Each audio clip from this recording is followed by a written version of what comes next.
everyone. This is episode 15 of the Hornet Cast. I'm your co-host, Alyssa Medina, and this is your host, Dr. Don. Welcome, Hornetland, to our Hornet Cast. We're doing something cool today, right? We're having a conversation about, you guys ever heard of AI? Anybody ever heard of AI? We're going to talk about AI today. And we're here with two special guests. Please introduce yourselves. Okay, hi everybody. My name is Estuardo Guardia and I am the Curriculum Teaching and Learning Specialist. Hi, I'm Rachel Perry Kiefer. I'm the 9th grade English Language Arts teacher. So- And how long have you guys worked at CAG? Oh, that's a good question. I has been here 25 years. Solamente. Solamente. Solo 25. Did you start when you were 10 years old? Because you look very Yeah. young to have 25 years here. Kind of. I was 18. You were 18? I was 18. Jovencito. Yes. Were you Yeah. teacher induction? Yes, I was able to join CAG through the program, the student teacher program. Okay, Yes. that's awesome. Whoa. I have been here less time. This is my second year at CAG. Very good. Well, we're glad to have you here. Thank you. Excellent. So, Alyssa, you know what AI is. Yes. What's your I- favorite AI tool in your life?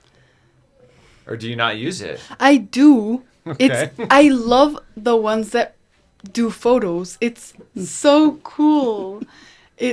Just like you put a prompt and it just like It makes a photo for you, like a picture? mhm. Okay. And what do you use that for? Like, for work. Like right now I'm doing a periódico, like newspaper for sociales, and I'm using it to create pictures of the 19th century with it.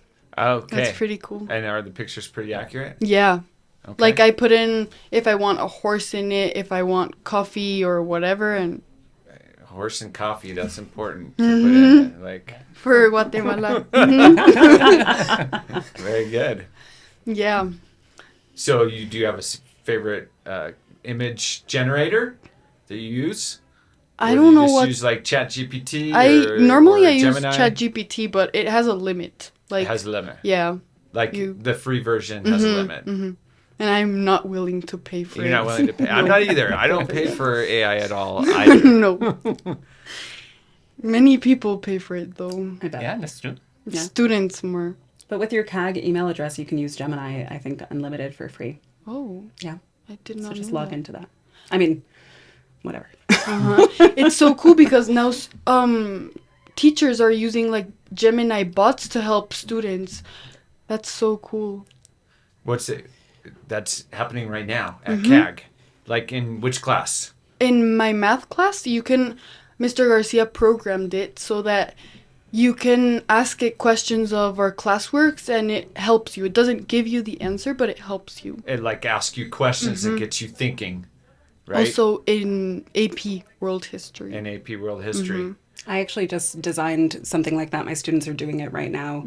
They did a ton of research on some social media influencers, and then I wanted them to write an essay outline, but I knew that I wouldn't have the time to work with them all individually, so I put the outline into a bot, and I told them to copy and paste everything Yeah. that they did in their research, and then the outline Like helped them fill feedback. out all of the parts of the outline without like giving them any answers. Maybe just a sentence starter or prompting question. Got them to start organizing their ideas and Yeah. help them to get moving on the pathway so they're not just sitting there saying, I don't know what to write. Correct. You hear that? Yeah. English teachers, we always hear that, right? Yeah. I was an English teacher, Oh, okay. so I don't know what to write. I got writer's block. Yeah. And it's making the essay writing process much A easier. lot So, yeah. Yeah. Very good. And all of you as teachers, where do you draw the line between like helping and not helping? What, like using AI to do your work? Like That's a really good question. I think that's a question that every college professor and every teacher in the world is probably asking. yeah. Is where is that line? There's enabling so that students don't actually learn a skill and they let AI start thinking for them, which of course as educators we don't want that. We want you to be a critical thinker, right? That's super important. And we also want you to have skills like writing. You need to be able to know how to express yourself in writing and how to communicate, right? Yeah. Because I've used AI a lot over the last year, And one thing that I've found is sometimes I spend more time using AI than I would if I would have just done it myself, because it can't interpret exactly what I need. And so sometimes it creates something that's 75% perfect, but 25% imperfect. And the time that it takes me to get that other 25% of perfection would have taken me, is longer than it would have taken me to do the whole thing from the beginning on my Yeah. own. Right? And so I think there's a balance there. But I don't know how you guys think as teachers.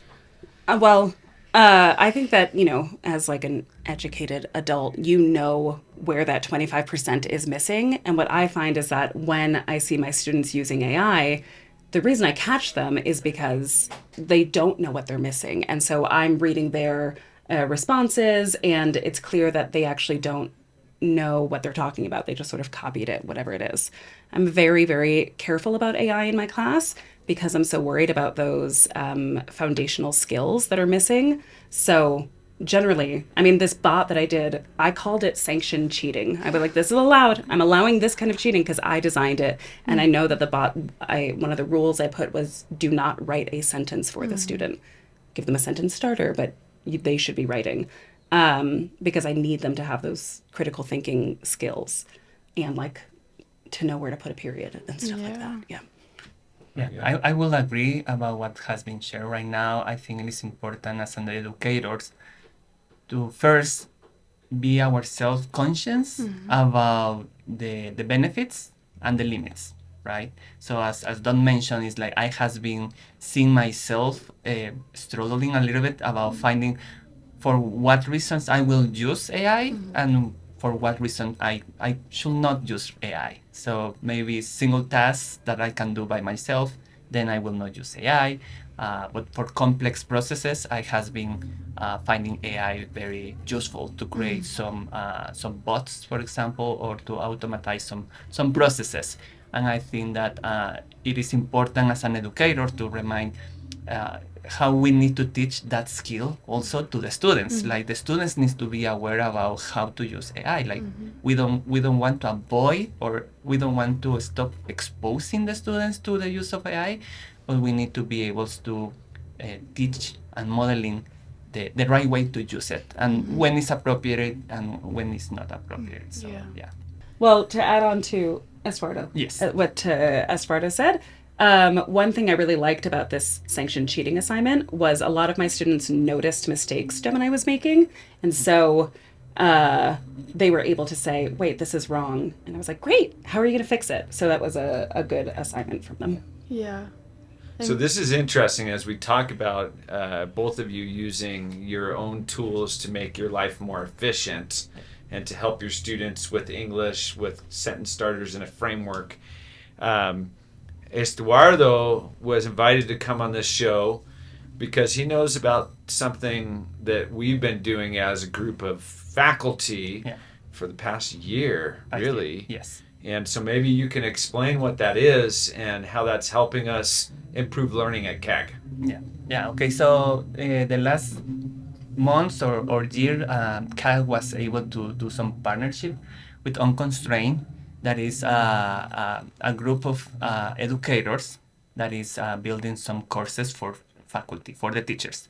So our complete team of teachers from pre-K to grade 12, they has been able to take different courses. Including the general director. I've got homework to do for included tomorrow. Yes. And also the leadership team also. So everybody as a faculty and as a leadership, we has been able to take those courses. We has been able to do some routine task, course, assessment. Then we always, we were able to see the course related to data analysis and also how to differentiate. So basically, using those courses has been a tool or a helpful tool for the teachers to start doing what we has been able to share right now. Like that's what you has been noticing. Teachers building bots, teachers building apps, because it is basically a result of this partnership with Unconstrained and learning a lot of tools and a lot of apps.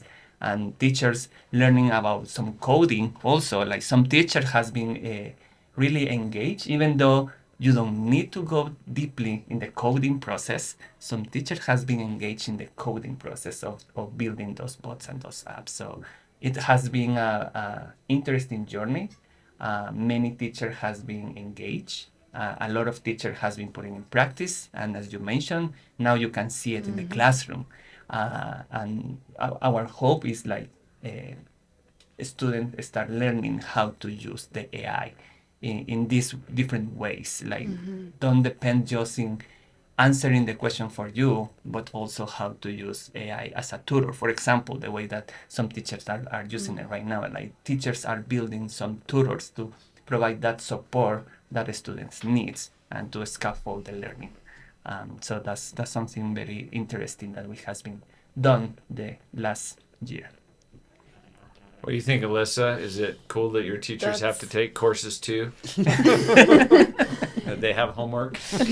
Yeah. I think that's cool, and it's also cool how they're using it to help students learn basic stuff that we still had to learn. And AI is so new, like older generations did not grow up using that, so they had to learn the old way, and we have all of these new tools. And like, for example, I use AI. I had a biology test, I think Wednesday, and I used it as my tutor. I said, like, give me so many questions and I'll answer them, and I'll see if I get anything wrong, and if I have to study again and that. And I feel like it works well, because at the end of the day it helps me study. But Yeah, I think that you're talking about the older generation, which would be me. Before, we didn't have cell phones or any of that stuff. Learning was different. Yeah. Like, it was a lot harder. And as a teacher, as a young teacher, when I worked with my students in English, it was a really challenging process, especially when it came to reading, because all of my students, even though they were high school students, they all read at a different level. And so when I'm reading Romeo and Juliet with them, there might be half of the class that has access to that language and the ability to comprehend what's going on there. But then the other half of the class, they didn't have access to it. Now with AI, you can create a unit where if you're doing Romeo and Juliet in your class, you can have. Are you okay? Yeah. I love that unit. Guess that. Yeah, they love Romeo that and unit. Juliet. Yeah. All the parents that are listening to this, they know, because they did Romeo and Juliet probably in the 9th grade or 10th grade. But you can create a unit where you have text that's at the right reading level for your different students. You can stretch them. They can be part of the conversation. They can improve in their writing from where they're at. And now you can even get, like you said, tutors that can help you out with your writing, that can help you out with your biology. So it's a great tool and a resource. But what about all this screen time? Are we melting brains here? What are we doing as a world? We have to talk about this, because I think that it could be dangerous too. Yeah. So I don't know. What do you guys think? Well, Alyssa was my student last year, and in the Romeo and Juliet unit, do you remember when you wrote that diary entry from Juliet's point of view and then Yes. translated it? So we used AI to translate their, normal 2025 writing into Shakespearean English, and I noticed that a lot of students had a lot easier time with the Shakespearean after that. Do you remember that? Yeah. Yeah, I feel like it cleared a lot of my vocabulary problems that I had. So, like, I wrote it in my words and then I translated it, and for the rest of the unit, I had no problem reading the Shakespearean, like, page. So it was really cool to do that and to learn a new type of vocabulary. Your brain understood what you were writing, and then So when then it it converted it translated, yeah. into Shakespearean language, you were like, I understand it now because I wrote it, and now I understand the words that they're using that mean what I wrote. So that's pretty cool. Yeah, it was cool. But I also, I did a lot of, especially for that unit, a lot of paper assignments. How did that change? Because before we were doing a lot of online assignments. So how did that change that for you? I feel like I personally love paper assignments. I love to write. I love that. You must have good penmanship. It is pretty good. Yeah. But I feel like it changes a lot because I don't know, there's something about using paper that like it makes you, I don't know, like flow, the ideas like flow a lot more. And you have that temptation when you're using your device to like, oh, I'm just gonna ask ChatGPT this or Gemini this. And it's so much easier because in paper you're like, oh, okay, it's this worksheet, so I'll get it done quickly with my brain and that's it. So I feel like I like to use a lot more paper because it gets away temptations of using How does that anything. change what your brain is doing when you use the paper versus the computer? I don't know. I feel like just reading it in paper and just filling things out. There's The something hands-on about that. piece? Yeah, the hands-on. I'm a very hands-on person, so I feel like that helps me a lot personally. I think probably the way that you organize your thoughts and go about organizing your ideas changes too. Yeah. Because whenever I'm on my computer, I know that I can change it very quickly and I can add stuff and take away very easily. So I don't really spend a lot of time thinking about it. I just get it all down. But on paper, you have to like think, okay, what am I going to write next? Because if I write it wrong, I have to erase it or have to cross it out. And, so it makes you a little more careful, a little more thoughtful. It helps you be a little more organized. I don't know. That's what I Yeah. was just thinking when you were talking. Yeah, I feel like that's true. Yeah, I think that is a skill that we are developing. That hopefully there is going to be a moment that will become a habit, like thinking and be intentionally about when to use the screen or the computer or the AI and the paper, right? We know that AI also now you can write in a paper, take a picture, upload it to the AI, and AI will read your notes. So that's another way to use like both ways, right? Something that I has been able to use recently is just that the feature of talking to the AI, like the way that it's differently. It's a different process. Your brain works in a different way when you are just speaking to the AI, when you are writing in a paper and take a picture, or just typing directly to the AI. So I think that we are in this momentum of learning and having that balance, and it's going to become a habit of making a decision about when use or spend the time in the computers or the laptops rather than paper. And I'm going to take advantage and share this my recently experience, because a couple weeks ago I was able to shadow a high school student. So, and I wanted to share this because talking about the screen time that we expose the students here at CAG, I was able to spend the whole day in high school as a student. And just in one period, I was able to use a computer. So it was Out of the whole day, you During only the- use the computer in one period? during the whole day, Really? just in one period, and it was for English. And it's because I was behind as a student, because the rest of the class, they were just writing the introduction paragraph of their essay, but they were doing it in a notebook. But since I need to catch up, right, I need to do the research part. And the research part I was able to use the computer to do the research. So I was the only one doing the research in the computer, and the rest of my peers they were writing in a notebook. So I think that the teachers has been aware about that balance, and they has been able to teach the students the importance of having that balance. And I was able to see or I was able to do not see complaints about it, or students trying to sneak or peek or try to do something with the devices. Like if they were using paper, they were using paper.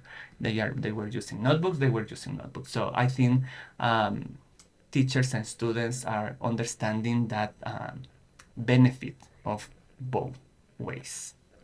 It was a great experience. That's a good experiment, yeah. Yeah. That's interesting. Would you agree, Rachel, with what you've seen as far as trying to find balance in your classes with AI and screen usage? I find that unless we're in class, I do still see students using AI, like unauthorized AI. So I do a lot of my assignments in class and on paper just so that I actually know what they know. Because if they're using AI in a way that shows me exactly what I want to see, I don't know what, grammar skills you're lacking or reading comprehension skills. And so that's why I do try to do everything in class and on paper because I think that the temptation to use AI once you're not under supervision is really, really hard. We, in ninth grade, we just finished watching a documentary called The Social Dilemma, and it's sort of about how dopamine is triggered when you're like scrolling on TikTok or Instagram or anything like that. And I wonder if there's sort of a similar thing when you have just this temptation to use AI. It's like, well, I know it'll help me, so I'll just go to it, and it's almost, I won't call it an addiction, but I think that there is just this sort of trigger, especially in this generation's brains of, well, I don't want to do it wrong, so let me get some help. Yeah. Yeah, so I'll ask this question for the students and the teachers. If students go home and do something at home, what is the percentage of students that you think would use AI to do whatever they do at home in some way or form? I know that's a big question. 95%. Would you agree with her? I would say, my students know that I'm scary. Depends but on the teacher. Yeah, I do feel like it depends on the teacher. Yeah. And Okay. the class. Uh-huh. yeah. I would say probably 90%, even though they know I'm so strict about it. If it's on paper, then I can't prove it. If it's in a digital assignment, I still can't always prove it, but I'm working on it. But even last year, I don't know if you remember, there was an assignment where it was a personal question. It was like, tell me about a time that you had a disruption with a family, or like you acted impulsively. Tell me about a time you Yeah. acted impulsively. And my co-teacher and we saw 25 kids wrote almost the exact same thing. They didn't copy and paste it, they typed it out, but they couldn't even just tell us about a little story. Of course they could if we were in class or speaking, but That they was a just homework chose, assignment? and they just chose to have AI do it You for have them. AI do it. Yeah. So I think the temptation is just, it's so, so strong. And I think part of that comes from confidence, not wanting to do something wrong, getting a good grade. But it's just, I think it's really ingrained into students these days. So some of the foundational skills I think we need are, you can do this without the help of AI. And then once we have that skill, okay, how do we use AI to make ourselves better? Yeah, that's an interesting piece and an interesting philosophy when it comes to homework, right? Because I think that there's a clear purpose of homework now. Homework is to practice and to get better, because homework is not about summative assessment or creating a product, because I think that 90%, 95%, we can see that we can't trust that to be just a student's work unless it's done at school, and a lot of times done with paper and pencil in the case of your English class or literature classes. So the purpose of homework for parents out there is so that your kids can practice, right? And now the teachers are creating tutor bots that can help a student learn how to do the math that they're supposed to be doing, or their biology, or how to write sentences or introduction paragraphs. That's like a great opportunity for a student to work on that at home, because they're not turning that in, they're using it for their practice. And then that practice will help them when they're writing it in person in class. Yeah. Yeah. AI. It's a big topic, right? Yeah. Yeah. Now, these generations. Well, you say these generations, and you're right, because you are from a digital generation. Well, you're a digital native. Mm-hmm. You've grown up with digital around you. I'm an analog native, which means I didn't grow up around technology, right? And many of the parents and grandparents in our community that are listening to this Hornetcast, all 11 subscribers, they're probably relating to the world with AI with an analog type mentality, which means AI is just evil. right? But in reality, it's like anything in life. There's balance, right? And both of you spoke to balance, but there's balance. There's good ways to use AI, and there's bad ways to use AI. And so, as human beings, we want to use human intelligence to figure out when it's appropriate to use it and when it's not, and to distinguish for ourselves critically as we think for ourselves what's ethical, what's right, what's appropriate. Yeah. Okay, I think we're done. We should do a Go Hornets though, right? Yes. Always. I count it off. Just go for it. 1, 2, 3. Go Hornets!